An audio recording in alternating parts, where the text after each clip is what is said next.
साथियों नमस्कार, मैं प्रमोद कुमार आपका स्वागत करता हूं एक और नई वीडियो में। दोस्तों, आज की वीडियो आपके बहुत ही काम की होने वाली है, इसलिए मेरा आप सभी से यही अनुरोध है कि इस वीडियो को आप लास्ट तक अवश्य देखें। अगर आप इस वीडियो को लास्ट तक देखते हो और जो मैं आज आपके लिए इस वीडियो में बताऊंगा, अगर आप उन सब चीज़ों को अपने गन्ने की फसल में आजमाते हो तो भाइयों, मैं इस चीज़ की गारंटी लेता हूं कि आपके गन्ने का उत्पादन लगभग 30 से 35% अधिक निकलेगा।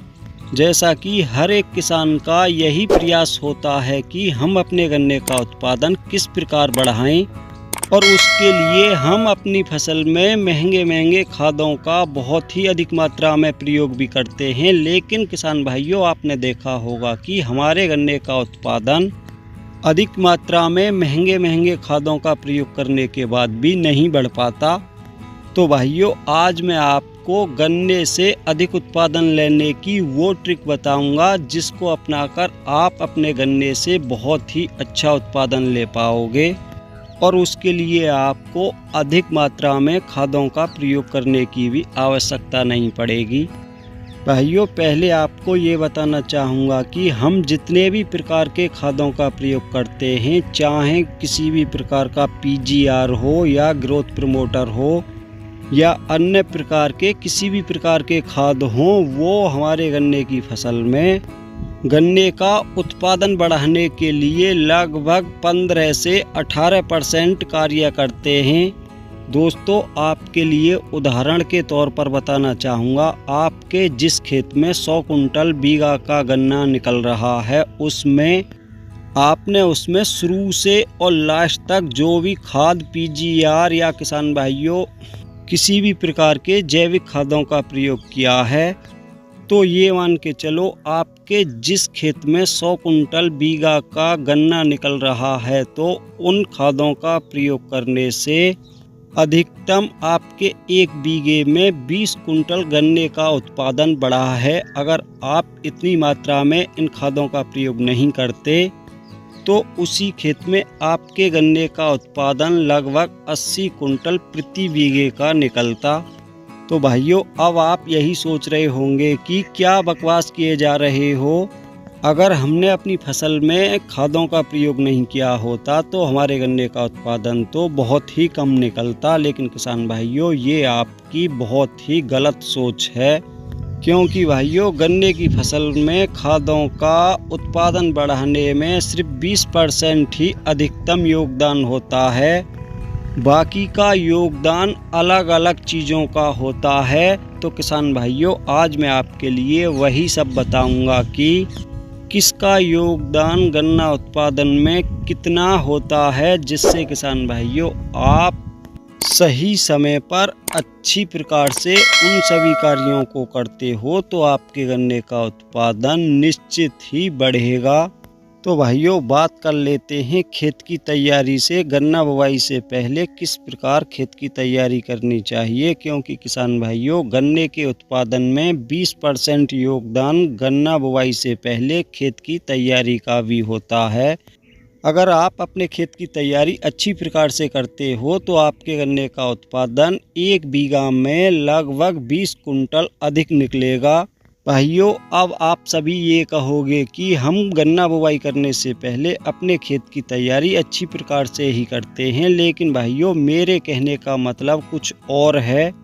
मेरे कहने का मतलब ये है कि गन्ना बुवाई से पहले आपको अपने खेत की मिट्टी पलटनी चाहिए। उसके बाद खेत को अच्छी प्रकार से लेवल कराने के बाद अगर हो सके तो आपको उसमें कूड़ी का खाद भी डालना चाहिए, और खेत की पलेवा करते समय ट्राइकोडर्मा का भी प्रयोग करना चाहिए। अगर आप पलेवा करके गन्ने की बुवाई नहीं करना चाहते, सूखे में गन्ने की बुवाई करना चाहते हो, तो लास्ट जुताई से पहले ट्राइकोडर्मा का प्रयोग मिट्टी में अवश्य करना चाहिए।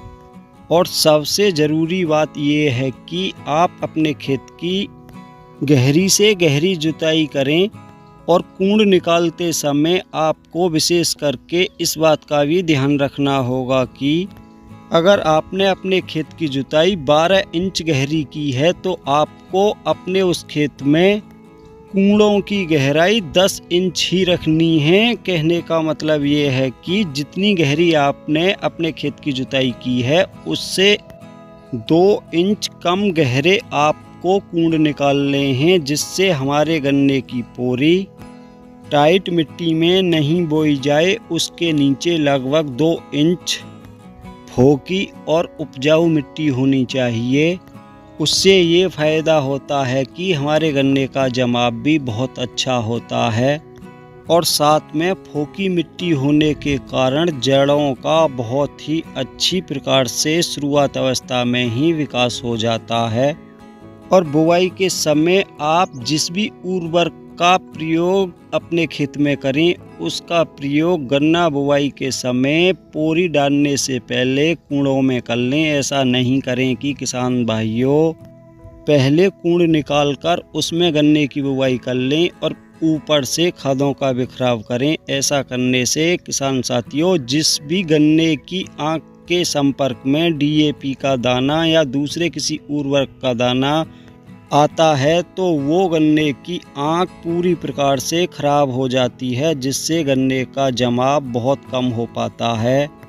भाइयों अब मैं आपको बताऊंगा गन्ना जमाव करने के बाद बारी आती है गन्ने से अच्छा ब्यांत कैसे लें। तो किसान भाइयों आपने देखा होगा उसके लिए सभी किसान भाई महंगे ब्यांत कराने के लिए अलग अलग प्रकार के खाद लाते हैं, चाहे इफ्को की सागर का हो या भाइयों ह्यूमिक एसिड हो या बायोवीटा हो। गन्ने में अच्छा ब्यांत लेने के लिए सभी किसान भाई अधिकतर इन्हीं सब का प्रयोग अपने गन्ने की फसल में करते हैं। लेकिन भाइयों मैं आपको बताना चाहूँगा कि इन सभी की भूमिका गन्ना फसल में ब्यांत के लिए मुश्किल से मुश्किल 20% होती है।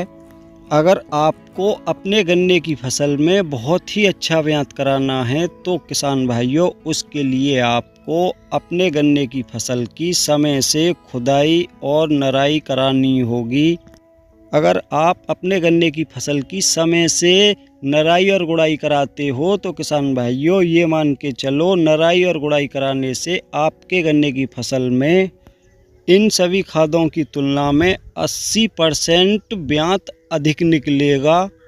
तो भाइयों अब मैं आपको बताऊंगा वो जिसका गन्ना उत्पादन में सबसे अहम रोल होता है सिंचाई का। किसान भाइयों हम सभी अपने गन्ने की फसल में समय समय पर सिंचाई करते हैं, लेकिन सिंचाई की सही जानकारी नहीं होने के कारण हमसे बहुत बड़ी कमी हो जाती है, जिससे हमारे गन्ने का उत्पादन कम हो जाता है। तो भाइयों आज मैं आपके लिए वही बताऊंगा कि किस प्रकार गन्ने की सिंचाई करनी चाहिए जिससे गन्ने का उत्पादन बहुत ही अच्छा निकल के आए। तो भाइयों आप देख पा रहे होंगे गन्ने पर मिट्टी चढ़ाने के बाद हमने अपने इस गन्ने में बहुत ही हल्की सिंचाई की है, जिस कारण किसान भाइयों आप देख सकते हो ऊपर की मिट्टी एकदम फोकी दिखाई पड़ रही है, क्योंकि किसान भाइयों हमने अपने इस गन्ने में बहुत ही हल्की मात्रा में सिंचाई की है। आप देख रहे होंगे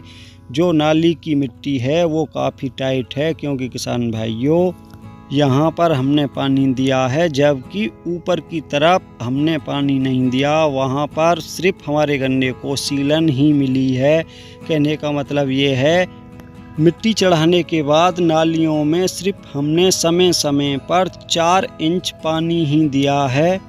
और भाइयों आपको दिखाना चाहूँगा कि सारे ही खेत में हमने 4 इंच पानी से अधिक नहीं भरा, जिस कारण ऊपर की मिट्टी अभी तक पूरी प्रकार से फोकी और मुलायम है। किसान भाइयों वैसे तो हमारे पास बहुत सारा गन्ना था, लेकिन भाइयों ये सभी नेम हमने अपने इसी गन्ने में आजमा कर देखे हैं और हमको बहुत ही अच्छी अपने इस गन्ने में ग्रोथ देखने को मिली है।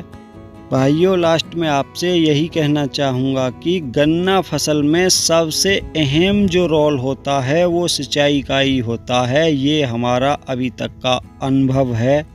जितनी हो सके आप अपने गन्ने की फसल में हल्की सिंचाई करें, सिर्फ किसान भाइयों नमी बना के रखें, चाहे आपको उसके लिए जल्दी जल्दी अपने गन्ने की सिंचाई करनी पड़े, लेकिन भाइयों अधिक मात्रा में खेत में आपको पानी भर के नहीं रखना है। आपने देखा होगा बहुत सारे किसान गन्ने की फसल को ये कहते हैं कि ये अधिक पानी की फसल है, लेकिन भाइयों ऐसा नहीं है। गन्ने की फसल को अधिक पानी की आवश्यकता नहीं होती। सिर्फ भाइयों गन्ना फसल में नमी की आवश्यकता है कि मिट्टी में नमी बनाकर रखो। तो किसान भाइयों यही वो छोटी छोटी जानकारी हैं। अगर आप सही से इनको अपने गन्ने की फसल में आजमाते हो तो आपके गन्ने का उत्पादन निश्चित ही 35 से 40% अधिक निकलेगा।